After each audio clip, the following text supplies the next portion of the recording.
Minsan, nagtataka ba kayo kung bakit palaging nakangiti yung magulang natin kahit sila ay may pinakamaraming tinatagong sakit? Simula pagkabata ko, lagi silang nandyan para sa amin. Lagi silang nakangiti, lagi silang okay. Binibigay lahat ng gusto namin, kahit wala nang natira para sa kanila.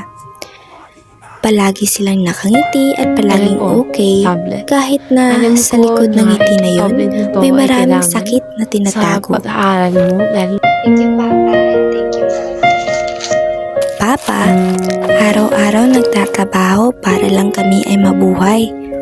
Umuuwing pagod na o madalas madaling araw para kumita ng pera para may makain kami. Minsan, inuubo na siya pero pag tinanong namin, ang sabi niya lang okay lang ako. Madalas sa gabi umuubo siya. Minsan, nagtataka ako, bakit nakaya yun ni Papa? Wala, nandiyan ka na pala. Kumuhaan mo siya, tinidor na board at kaya may kakain. Hindi ka kakain ba? Kahit sa pagkainan, hindi siya kumain para lang kami ay mabusog. Uy, aalis na dahil marami pa akong kailangan gawin. Ingat kayo magkapatid dyan at alagaan niyo yung mama niyo. Huwag na kayo mag-away-away. Si Mama naman, kahit kulang, hahanap ng paraan. Sige po.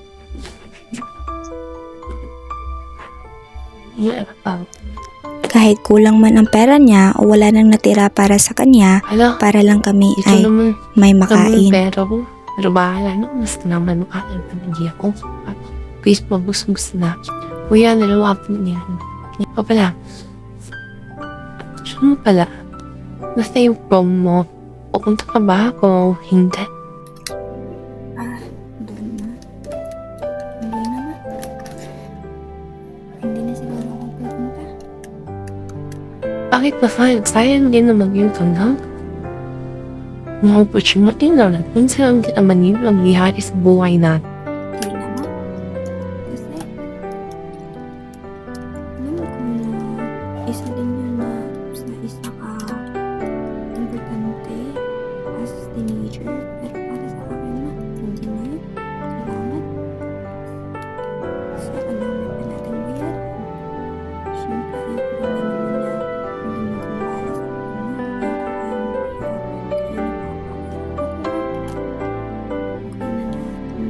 Ano?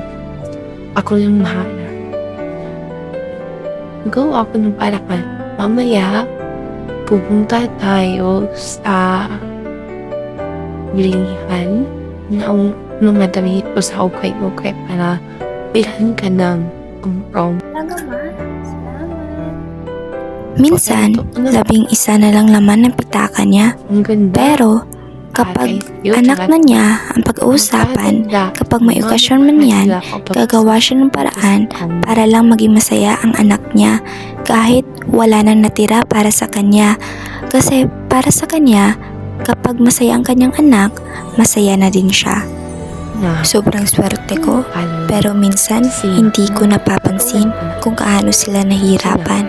Lahat ginawa nila para sa amin, kahit sarili nila nakakalimutan na. Bali na, such masaya ang aking nana. Di lahat ng ngiti ay masaya. Minsan, ito'y pagod na tinatakpan. Hindi lahat ng mga okay lang ako ay totoo. Minsan, ibig sabihin lang, kaya ko para sa inyo. Kaya habang nandyan pa sila, mahalin natin sila.